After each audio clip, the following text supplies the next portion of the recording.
Hello, welcome, nice to see you there. In here we are at part 4, about to discuss what are your options regarding interior personalizations available on the Porsche Macan. But first, let's finish what we started in episode 3, which is mechanical components on the Porsche Macan. PASM stands for Porsche Active Suspension Management, which is electronic damping control system with choices of 3 manual selectable setups: Comfort, Sport or Sport Plus. It is supposed to be able to make the Macan, which weighs around 2 tons, handle exactly like a Porsche Boxster. You also have the choice between modifying your tailpipe or adding a sport exhaust system. By the way, those are the prices offered in Hong Kong, Dubai and Cape Town, which is somewhere in South Africa. And here are the prices offered in Germany, Canada, USA and UK British. The twin dual tailpipe is specially designed with polished chrome-plated stainless steel.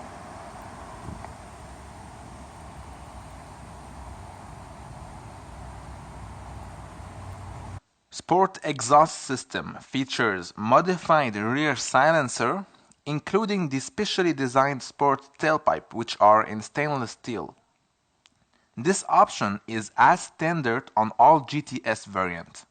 And you can always activate a sporty sound by a separated button in the center console control. The Sport Chrono mainly offers the launch control feature. In my opinion, it's useless unless you race on track. Weird is in Dubai.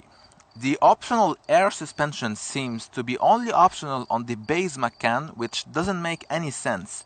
In the standard feature list, it even only says steel spring suspensions. So definitely even officially weird. I think there might be a mistake on the Porsche Dubai website. If you're a fan of air suspension and you live in Dubai, ask about them.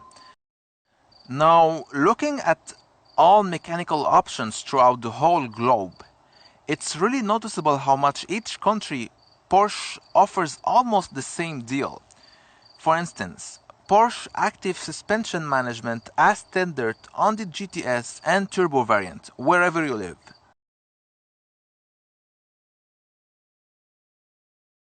And air suspension is cheaper as an option on the GTS or Turbo compared with the asking price when upgraded on the base or Macan S.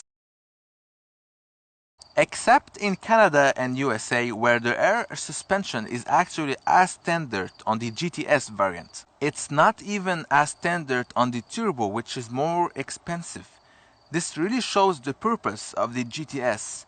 It's exactly like an S, but with more options as standard.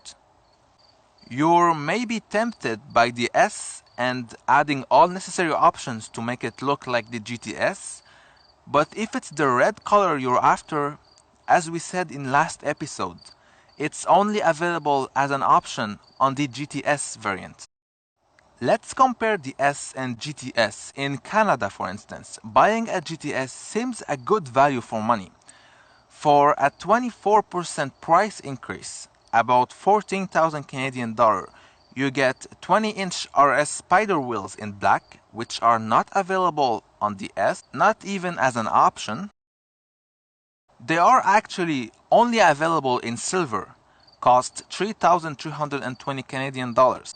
You also get black bike xenon lights, which on the S would cost 2,700 Canadian dollar. On the Macan GTS, you get 4-point daytime LED lights, not the whole headlight, just daylight. Only available in a package deal on the S, cost $3,300. You get black tail light, would cost $600 on the S. You get Porsche Active Suspension Management as well as air suspensions, which cost 3,100 Canadian dollar on the S. You get sport exhaust and tailpipe in stainless steel, cost 3,300 Canadian dollar.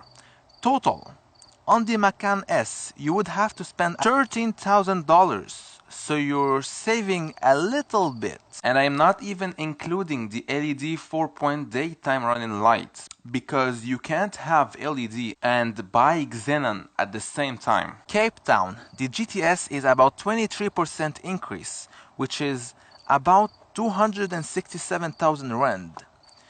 This time air suspensions are not included, and you still cannot get the 4-point LED daylight separately from the main LED headlight on the S.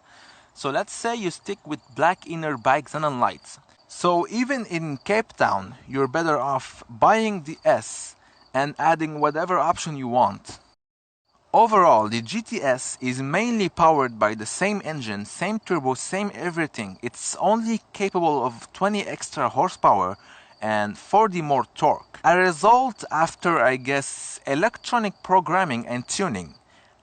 I just have the feeling that for a long-term reliability, you're better off with the safer Macan S that haven't been pushed to its limits by software upgrades. Even the 4x4 system, as we said, is a bit tweaked and tuned to send more power aggressively to the front wheel. With the GTS, you also get some interior design features as standard. But is it worth it? I would say no. The S is plenty powerful enough, and you can add in lots of good sports features anyway, if you really care. So that's it for engine and mechanical component. Next, we'll discuss interior features and components. As base interior colors, you have at least 3 choices: black, beige or brown. For extra costs, you may upgrade the leather quality. You may even upgrade to red or whitish gray, but it's not cheap. I really ask myself, why are colors expensive? As usual with Porsche, you can also decorate interior trims and molding endlessly. You can choose all the way from leather to Alcantara, wood, carbon or aluminium, and let me tell you, this is where they get you. It's expensive because they basically add small pieces of fancy material for a very expensive cost. About entertainment system, mainly 2 rear touchscreen display for kids during rock trips, but there is small issue.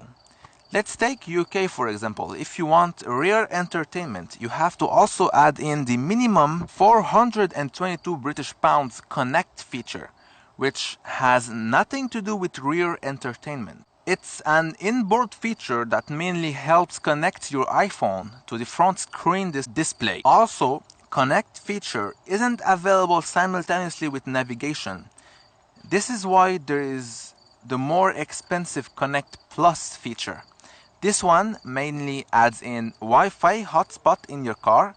You have 3 months free trials, but after that you have to get a monthly paid SIM card in order to get internet to run. Basically, if you want rear entertainment for your kids, you have to also add in Connect.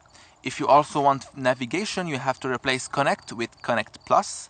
The good news is, wherever you live, Porsche is treating customers pretty much the same way. It's the same rules regardless of your country. Except USA. For some reason, it is more expensive to get rear entertainment for your kids when buying the S variant compared to the base variant.